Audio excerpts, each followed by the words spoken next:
Okay, so let's get back to the point where we left the class. So, external environment is talking about the operating environment, which basically means the specific forces. Specific forces means which are directly going to affect the business and the business operations. So, business operations is getting affected. That means it is going to impact the profit which we are generating right now. And general environment means the general forces, that is the pestle analysis which we have already discussed. So उसका जो impact रहता है business पे वो directly नहीं रहता, because business को affect नहीं करता वो, but पूरे community of business को affect करता है, मतलब पूरी industry को affect करता है, right? तो कौन सा business कितना affect हुआ, कैसे affect हुआ, किसके लिए threat बना, किसके लिए opportunity बनी, it is all different for different businesses. Okay, so let's start with the specific forces first. Okay, so internal factors हम already पढ़ चुके हैं, यहाँ पर एक बार उसको read कर लेते हैं. I think this will further clarify our doubts if we still have any. So factor relating to internal environment are those which affects, जो मैंने यहाँ पे highlight किया है वो आपके लिए highlight किया है जिससे कि आप समझ सकें कि इसमें क्या वो ऐसा segment है जिसको आपको ध्यान रखना है. So internal environment are those which affect the business organization internally and are within the control of the business organization. It can be adjusted, modified, altered, changed, etc. as per the prevailing situation. Example से समझाती हूँ इसे. जैसे अभी आपका कहा जाता है कि आप लोग सब ने इकोनॉमिक्स में पढ़ा होगा that we have got 4 factors of production, that is land, labor, capital and organization. तो अगर हम शॉर्ट रन के अंदर बात करें तो शॉर्ट रन के अंदर सारे फैक्टर्स ऑफ प्रोडक्शन हमारे फिक्स्ड होते हैं और लॉन्ग रन के अंदर हमारे वेरिएबल हो जाते हैं. तो इसके थ्रू हम क्या समझने की कोशिश कर रहे हैं कि अगर मैं अपने ऑर्गेनाइजेशन को लॉन्ग टर्म व्यू से बात करूं, तो अगर इंफ्रास्ट्रक्चर हम एक एज एन एग्जांपल रिसोर्स ले रहे हैं, तो infrastructure can be increased if it is required by the organization. We can also avail the infrastructure on lease facility. और लीजिंग क्या होती है ये मैंने आपको 11th क्लास में ऑलरेडी पढ़ा दिया था. तो लीज के थ्रू हम एक इंफ्रास्ट्रक्चर अरेंज कर सकते हैं if there is a increase in the demand of the product in which we are dealing. इसीलिए यहाँ पर लिखा है that it can be adjusted, modified, altered, changed, etc. as per the prevailing situation and requirements of the business from time to time. So examples or the fact or the forces of internal environment are: first is owner, employees, organization structure, policies, rules, methods of production. Okay, we have got one more doubt, I suppose.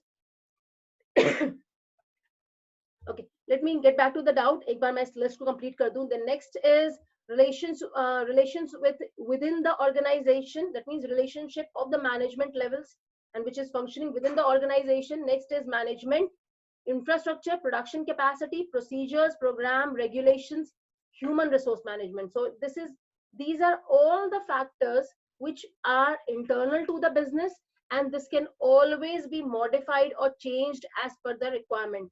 Okay, employees यहाँ पे internal कहा जा रहा है. Internal इसको क्यों कहा गया है एम्प्लॉइज को? क्योंकि एम्प्लॉइज अगर मुझे जरूरत है कि मेरी ऑर्गेनाइजेशन ग्रो कर रही है, so I staff more people according to the requirement.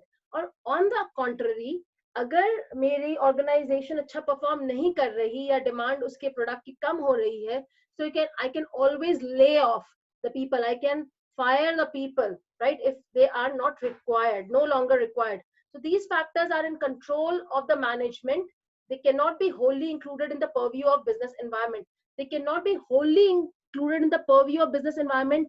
ये बहुत इंपॉर्टेंट लाइन है. वो इसलिए क्योंकि these are all internal factors which can be controlled and managed by the organization.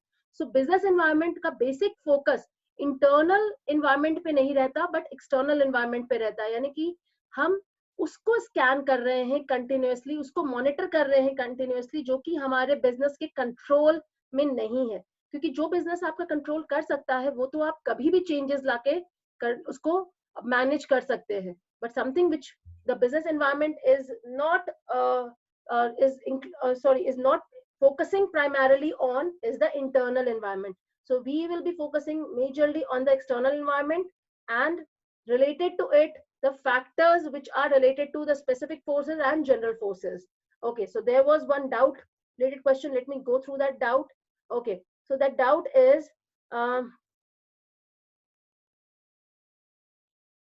okay, there is a problem in the slide show. उसमें clear नहीं दिख रहा है. आई होप कितने लोगों को क्लियर नहीं दिख रहा. अगर क्लियर नहीं दिख रहा है तो डू नॉट वरी, जो ये वीडियो है उसको मैं यूट्यूब पे भी पोस्ट करूंगी, तो उसको आप एक बार फिर से रेफर कीजिएगा. फिर भी अगर वो क्लियर नहीं दिखेगा तो आप मुझे डायरेक्टली मैसेज करके पूछ सकते हैं. Okay, there is one more doubt. Employ and relations within the organization same नहीं हुआ. ओके, so let me go back to and show you this slide again. Okay, employees and relations within the organization, ये same नहीं है, मगर employees को वो include करता है. ऐसे कहिए कि एम्प्लॉयज की बात जब हम यहाँ पे कर रहे हैं तो एम्प्लॉयज का मतलब हुआ कि the number of employees which are required in an organization can be modified according to the requirement of the organization. That means we can hire more, we can retrench people if not required. ये है employees का point. जब हम बात करते हैं relations within the organization, so relations within the organization, अगर आपको याद हो लास्ट ईयर आपने एक डॉक्यूमेंट पढ़ा था फॉर्मेशन ऑफ अ कंपनी में, जिसे हम कहते हैं AOA, which is article of association. Right, article of association क्या था? जिसमें जो कि गाइडलाइंस बनाता है, रूल्स बनाता है for the people within the organization. That means हम ऑर्गेनाइजेशन के अंदर क्या रिलेशंस मेंटेन होंगे, क्या गाइडलाइंस फॉलो होगी, उसके बारे में रेफर कर रहे हैं 15th पॉइंट के अंदर. That means we are actually taking care of the rules which are supposed to be followed within the organization and between the levels of management, wherein employee is also one of the factor which is working in the organization. तो यहाँ पे हम employees के number के बारे में नहीं, मगर एम्प्लॉयज के साथ रिलेशनशिप के बारे में बात कर रहे हैं. Okay, I think that clears this point further. Now let's move on to the external environment and its factors. So external environment के बारे में मैंने बताया था that they are external to the organization and are generally not in control of the business organization. Okay, so let's read it. So external forces exist outside and not in the control of the business organization. They are broadly classified into two categories. One is operating environment, which is basically talking about the specific forces, and general environment, which is basically talking about the general forces, that is pestle analysis.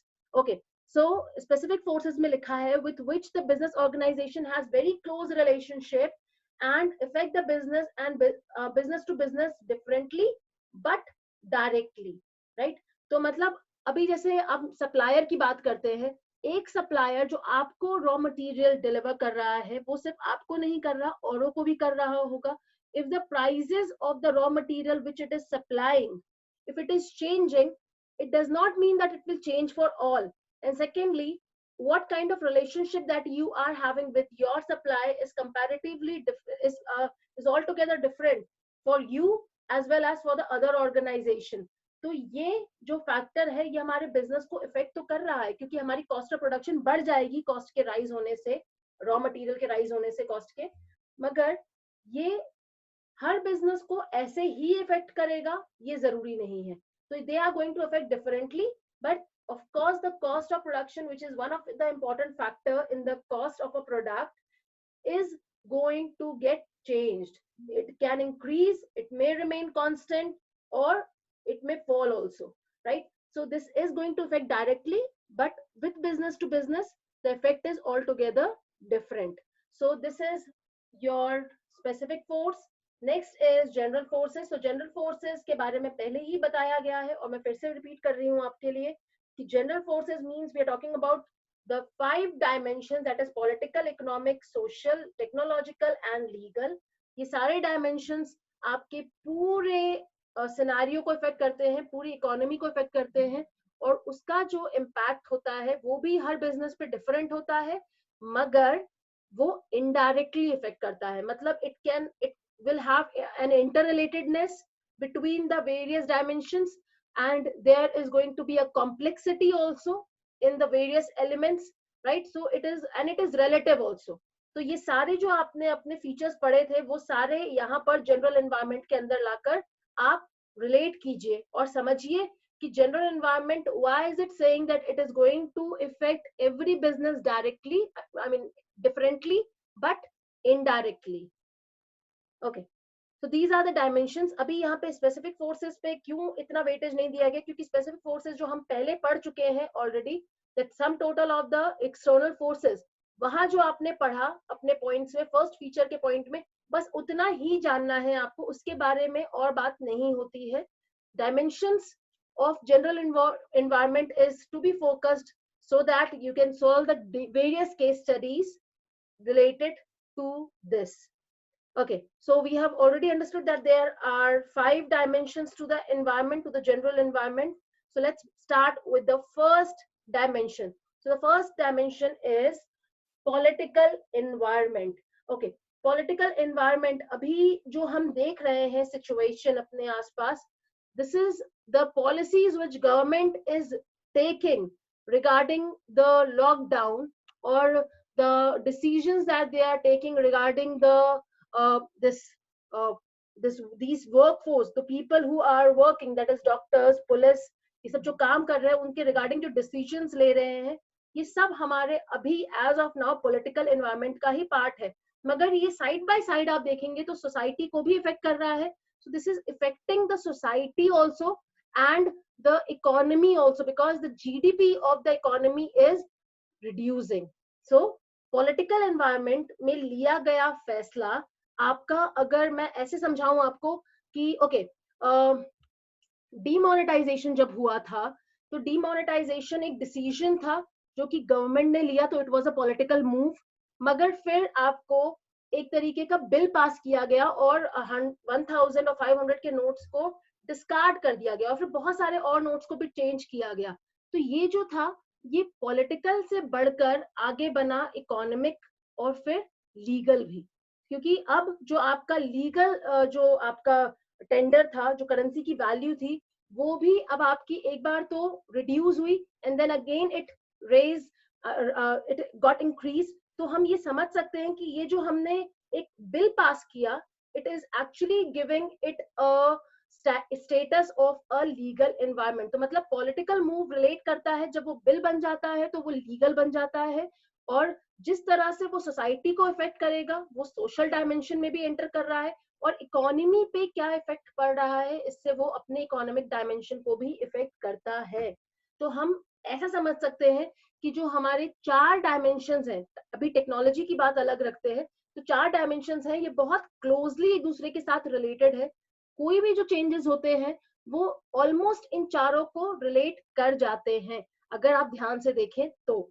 Okay, so political environment which we are discussing first is basically talking about its elements are related to the government affairs. Example, types of government in existence. Type of government in existence का मतलब ये हुआ कि हम बात करते हैं कि जब एक पर्टिकुलर गवर्नमेंट आती है तो उसकी जो पॉलिसीज बनती हैं वो किसी एक टाइप की कंपनी के लिए ज्यादा फेवरेबल रहती है, राइट?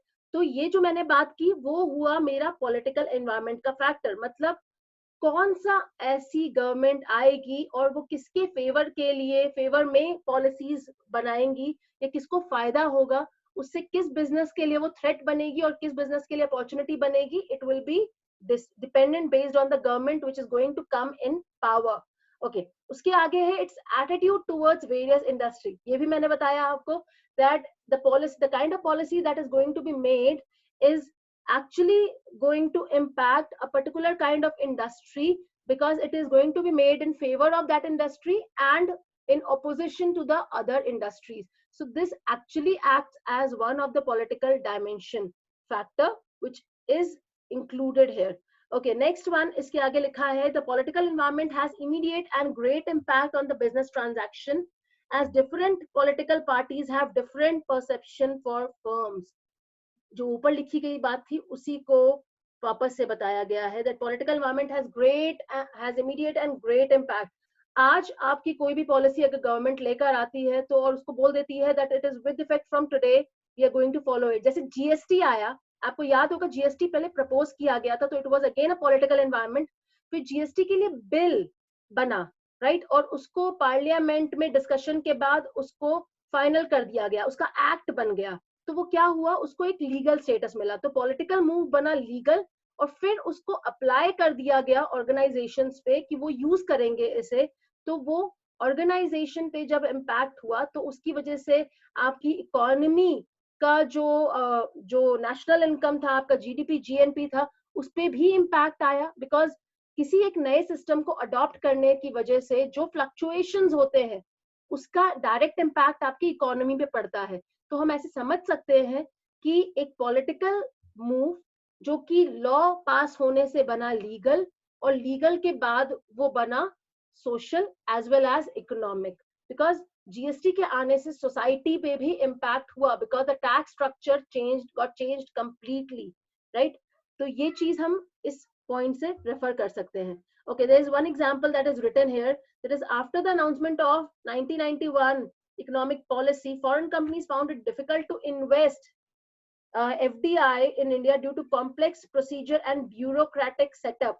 जब ये बात की जा रही है जब इकोनॉमिक पॉलिसी आई थी उस जमाने की, because there was a complete bureaucratic setup, then there was lot of regulation which was supposed to be followed, जिसकी वजह से FDI में इन्वेस्ट करना मुश्किल होता था लोगों के लिए, फॉरेनर्स के लिए। मगर अब आप देखिए कि जो हम देखते हैं कि अभी की जो गवर्नमेंट ऑपरेट कर रही है जिस तरह से, वो ज्यादा से ज्यादा एफडीआई और एफआईआई को लाने के लिए ऑपरेट कर रही है। जैसे अभी आप देखते हैं कि हमारे ऑनरेबल प्राइम मिनिस्टर ने बहुत सारी जगह पे टूर किया, बहुत सारी कंट्रीज में जो लोगों से मिले हैं, तो वो लोगों से मिलने से क्या आपको लगता है कि वहां से जो हमारे रिलेशंस हैं वो ज्यादा कंजीनियल बन रहे हैं? और साथ ही साथ there are more number of countries which are coming together in India, coming together with India to support India in the time of need, in the time of crisis, in the time of growth, right? So basically, why is he taking so many international visits? He's taking it so that we can have more of FDIs and FIIs in our country, so that our economy can grow, right? और ये हो इसीलिए ये सारे moves लिए जा रहे हैं इस government के through. Okay, so I think this is very much clear to all. Anyone who has not understood any of the point, please write it down in the chat box. Okay. Next is component and example of political dimension. Okay, so let's see what are the components. Component का मतलब होता है वो सारे forces या factors जो political environment के अंदर हम cover करते हैं, right? अब आपको जो components हैं, इसी जैसे कुछ components आपको लिखे हुए आएंगे आपके case study के अंदर भी, तो वो आपको देख के पहचानना है कि किससे रिलेट कर रहा है और कौन सा एनवायरमेंट वो वहां इफेक्ट हो रहा है। ऐसा आपको हर डायमेंशन के लिए याद रखना होगा, और जो आप धीरे धीरे पढ़कर समझने लग जाएंगे कि किस कंपोनेंट का रिलेशन किस डायमेंशन के साथ होता है। Okay, so let's discuss the component of this political environment. Okay, so the first component is present political system. Present political system मैंने अभी आपको एग्जांपल दिया कि प्रेजेंट पॉलिटिकल सिस्टम का मतलब है कि जिस तरह की सरकार बनेगी, जो रूलिंग पार्टी होगी, वो डिसाइड करेगी कि किसके फेवर में ज्यादा पॉलिसीज और आपके जो डिसीजंस है वो लिए जा रहे हैं। The next is constitution of the country. Constitution है जो ऑलरेडी एग्जिस्ट करता है, जो कुछ चीजों के लिए अलाउ करता है, और उसके अंदर होते हैं अमेंडमेंट, राइट? तो अभी जैसे बहुत सारे, अभी आपने देखा होगा पीछे बीजेपी की जब सरकार आई तो बहुत सारे जो आपके जैसे आपके एक्ट्स थे उनको फ्री कर दिया गया। जैसे अगर मैं कहूँ कि ओके, कश्मीर का जो था इशू, राइट, उसको ओपन किया गया है so that people can now invest in Jammu and Kashmir, they can buy property over there.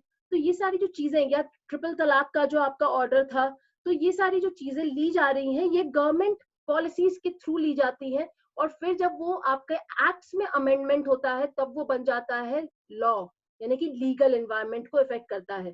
The next is state of political leaders, right? That means state of political leaders, by that we are referring to that what is their focus, मतलब उनका focus. जैसे अभी यहाँ पे अगर हम बात करें, so currently we are focusing on inviting FDI and FII. So similarly अगली जो सरकार आएगी उसका फोकस किस पे रहेगा, and what is their state of mind, how are they planning to make a country progress? It's completely depending upon that the decisions will be taken. The next is foreign policy of the government, again related to the same. Government intervention in business. Government intervention in business का मतलब हुआ कि government कैसे policies, कैसे rules लेकर आएगी और उनका इंटरफेरेंस कैसा रहेगा बिजनेस के अंदर. हमको ऑलरेडी पता है कि there are this public enterprises also which are operating in the main line of business, जहां पे कि गवर्नमेंट का स्टेक है और गवर्नमेंट इंटरफेयर करती है. मगर आपको पता होना चाहिए कि ये तो हो गई पब्लिक कंपनीज, मगर प्राइवेट कंपनीज के अंदर भी government has the full right to intervene in their proceedings if they're finding there is anything which is not correct, right? तो अगर आप कोई भी चीज ऐसा कर रहे हैं, जैसे हम एक एग्जांपल से समझेंगे इसको कि there is a system of CSR. अब सीएसआर होता है कॉर्पोरेट सोशल रिस्पांसिबिलिटी, मतलब जो भी आप प्रॉफिट अर्न कर रहे हैं उसके बेसिस पे आपको सोसाइटी के बेनिफिट के लिए कुछ सेगमेंट कंट्रीब्यूट करना पड़ता है, और वो आप कैसे भी कर सकते हैं. तो ये जो रूल है कि आप अपना सीएसआर आपका होना चाहिए, that means you will be contributing towards the welfare of the society. How this thing came into play? This thing came into play because the government is supposed to take care of the society, supposed to take care of the people, क्योंकि government लोगों के through ही बनाई जाती है, हम democratic country में रहते हैं. तो उस केस में अगर सोसाइटी को बेनिफिट नहीं होगा तो वो गवर्नमेंट को दोबारा से इलेक्ट नहीं करेगी. तो एक तो गवर्नमेंट का ऑप्शन है कि वो जो खुद रेवेन्यू जमा कर रही है टैक्सेस के थ्रू, उसके थ्रू कंट्रीब्यूट करे अंडर द यूनियन बजट, जो कि हर साल बनाया जाता है और आपके अलग अलग सेगमेंट्स में अलग अलग अमाउंट एलोकेट किया जाता है. और दूसरा तरीका होता है कि जो प्राइवेट कंपनीज है, जो प्राइवेट सेक्टर्स है, आप उनके थ्रू जो कि फ्लरिश कर रहे हैं उनके थ्रू आप सीएसआर को इनिशिएट करवाइए, so that they can make policy which are going to be in favor of that organizations, right?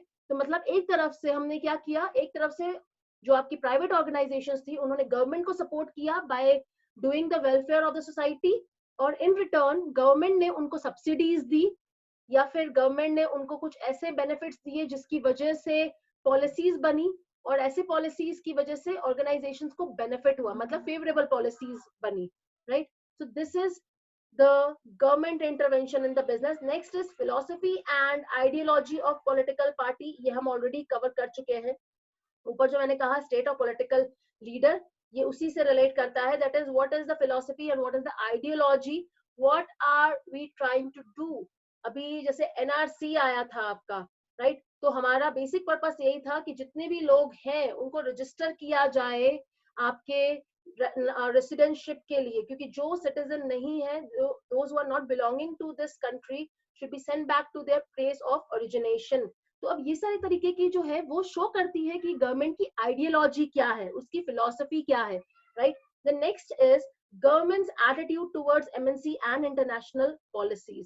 That means MNC की बात कर रहे हैं तो हम बात कर रहे हैं यहाँ पे एफआईआई और एफडीआई की. हम क्या चाहते हैं, जैसे अभी गवर्नमेंट में एक वो बनाया था मेक इन इंडिया का, मोदी गवर्नमेंट के अंदर ही आया था मेक इन इंडिया का कॉन्सेप्ट, और उन्होंने लॉन्च किया और उन्होंने इनवाइट किया लोगों को कंट्रीब्यूट करने के लिए, इन्वेस्ट करने के लिए, जिससे कि हम इंडिया को सेल्फ सफिशिएंट बनाएं. ये भी पॉलिटिकल पार्टी की एक आइडियोलॉजी दिखाती है कि you want your country to get self sufficient, मगर साथ ही साथ हम ये भी चाहते हैं कि हमारी इकोनॉमी ग्रो करे, और वो तब तक अकेले ग्रो नहीं कर पाएगी जब तक कि फॉरेन के इन्वेस्टर्स आकर हमारे में इन्वेस्ट नहीं कर रहे. तो आप मेक इन इंडिया कीजिए, मगर then you also invite the people from outside, from the foreign land, to come and invest in your economy so that the companies which are operating here can develop and can progress, so that they can have sufficient funds for progressing.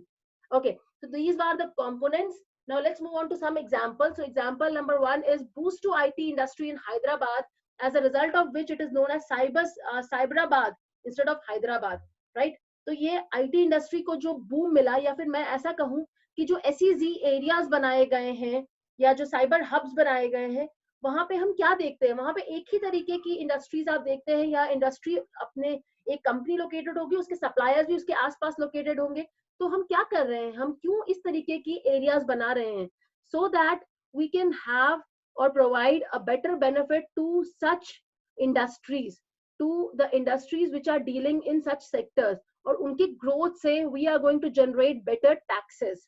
तो ये एक जो इस तरह के areas बनाए जाते हैं, उसका बेनिफिट ना ही सिर्फ ऑर्गेनाइजेशन को मिलता है, बट उसी का जो इनडायरेक्ट बेनिफिट होता है वो मिलता है आपकी गवर्नमेंट को, in terms of better taxes which they are going to receive, and the people are also going to get employed, so there will be less unemployment.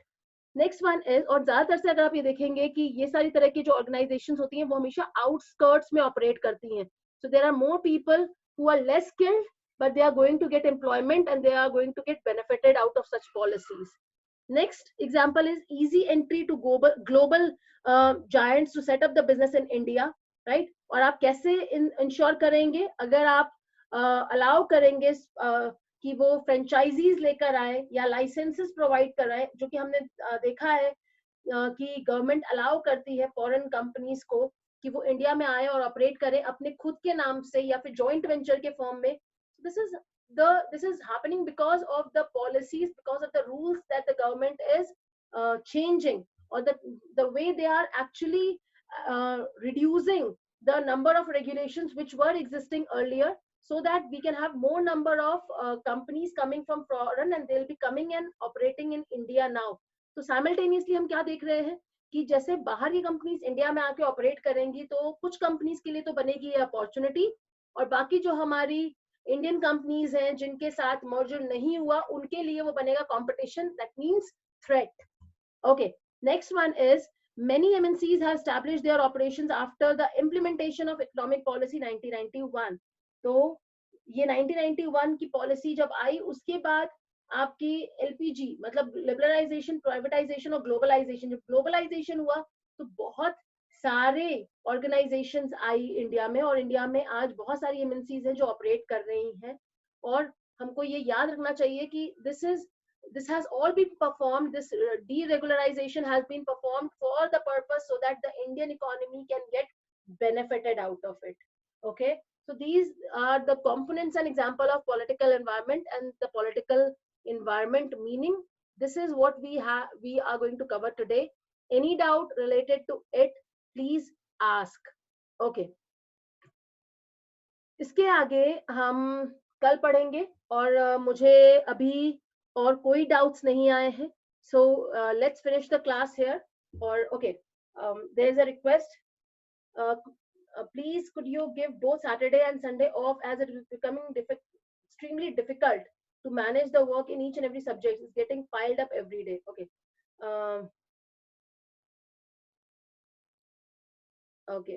Okay. So there are a lot of requests which I am receiving.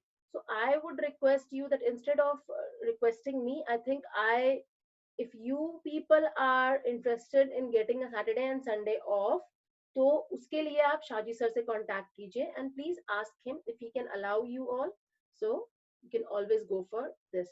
Okay, and I think